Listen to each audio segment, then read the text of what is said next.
Hello, ரொம்ப நாள் கழித்து இந்த ஒரு லாங் வீடியோ ரெடி பண்ணோம். என்ன அப்படின்னா, ஒரு சாட்டர்டே இன் மை லைஃப். ஒரு சனிக்கிழமை நானும் என்னோடய குட்டி பையனும் கோயில் போகலாம் அப்படின்னு பிளான் பண்ணி அன்னைக்கு காலையிலே சீக்கிரமாக எழுந்திரிச்சு பூவெல்லாம் பிடுங்கி சாமிக்கு ஒவ்வொரு ஃபோட்டோவுக்கும் ஒவ்வொரு பூ வச்சு, அன்றைக்கி நிறையாவே பூ பூத்துருந்துச்சு, செம்பருத்தி பூ. அதனால் எல்லா சாமிக்கும் ஒரு சாமிக்கும் ஒரு பூ வச்சுட்டு சாமியை கும்பிட்டுட்டு, அன்றைக்கி சனிக்கிழமை அப்படிங்கிறனால சனீஸ்வர பகவானுக்கு விளக்கு போடலாம் அப்படின்னு சொல்லி நாங்கள் இருக்கிற இடத்துலேருந்து கோயில் கொஞ்சம் தூரம், ஸோ பஸ்ஸில் போயிட்டு வரலான்னு கிளம்பிகிட்டு இருந்தோம். பையன் சாரும் ரெடி ஆகிட்டார். ரெடி ஆகிட்டு வீட்டுக்கு அங்கே பூஜையெல்லாம் முடிச்சுட்டு அவர் போகிறப்பே திங்ஸ் எல்லாம் வாங்கிட்டு தான் போயிருந்தோம். ஏன்னா சாரை என்டர்டெயின் பண்ணணும், இல்லை அப்படின்னா நம்மளை சாமி கும்பிட விட மாட்டார். அதனால் திங்ஸ் எல்லாத்தையும் கொஞ்சம் வாங்கிட்டு போயிட்டு அவரை விளாட விட்டுட்டு இருந்தோம். சிவன், முருகன், ஹனுமான் எல்லாம் வாங்க, நான் உங்களை பார்க்க வந்திருக்கேன்ல, நீங்களும் என்னை பார்க்க வாங்க அப்படின்னு சொல்லிட்டு கத்திக்கிட்டே விளாண்டுட்டு இருந்தான். அவன் கத்துறது அங்கே கோயிலில் யாரும் டிஸ்டர்பன்ஸாக ஃபீல் பண்ணலாம், அதுதான் பெரிய விஷயமே. அண்ட் தென் கொஞ்சமாக ஒரு குட்டி ஷாப்பிங் வேறு போயிருந்தோம். சாருக்கு ஏற்ற மாதிரி ஒரு குட்டி ட்ராலி ஒன்று இருந்தது. அதை எடுத்துகிட்டு அவன் சுற்றி வந்தான். எடுக்கிறானோ இல்லையோ சுற்றி வந்தான். ஆனால் போகிறப்பெல்லாம் அவனுக்கு என்னென்ன திங்ஸ் எல்லாம் வேணுமோ எல்லா திங்ஸையும் எடுத்து போட்டுட்டு இருந்தான். ஐயோ சாமி, நீ இப்படிலாம் பண்ணிட்டு இருந்தானா காசு இருக்காதுப்பா அப்படின்னு சொல்லிட்டு நான் கொஞ்சம் எல்லா திங்ஸையும் திருப்பி ரிட்டன் பண்ணிவிட்டு வாங்க போவோம் அப்படின்னு அவர் பின்னாடியே போய் ஒவ்வொரு திங்ஸாக எடுத்து கொடுத்துட்ருந்தேன்.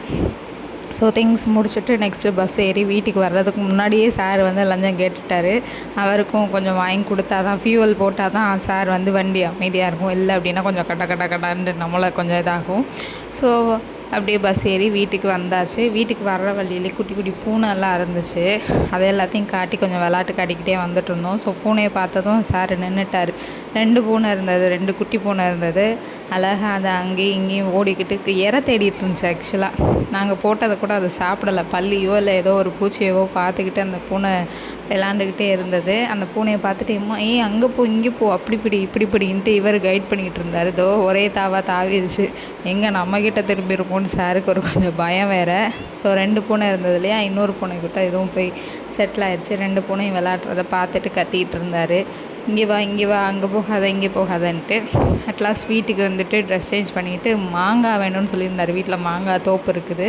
ஆனால் அங்கேருந்து பிடிங்கிட்டு வந்த மாங்காய் நல்லா புளிப்பாக இருந்தது. புளிப்பு எக்ஸ்ப்ரெஷனோடு சாப்பிட்டுட்டு இருந்தார் சார். அண்ட் அதுக்கடுத்து ஈவினிங் டைம் ட்ரெஸ் சேஞ்ச் பண்ணிவிட்டு கொஞ்சோண்டு காஃபி குடிச்சு சார் வந்து பூஸ்டப் ஆகிட்டு இருந்தார். எப்போயுமே காஃபி குடிக்க மாட்டான், எப்போயாவது தான் குடிப்பான்.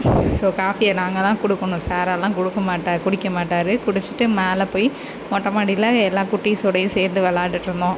பெரிய பையன், குட்டி பையன், அண்ணன் பையன், பொண்ணுன்னு எல்லோரும் சேர்ந்து விளாண்டுட்டு இருந்தோம். ஸோ இன்றைக்கி டே வந்து நல்லா ஜாலியாக போச்சு. மேலே காலையிலே கோயில் போய் வெளியில் சாரை ஃபுல்ஃபில் பண்ணிட்டு வந்துட்டோம் இல்லையா, ஜூஸ் அது இதுன்னு. ஸோ சாரு ஹாப்பி, நாங்களும் ஹாப்பி.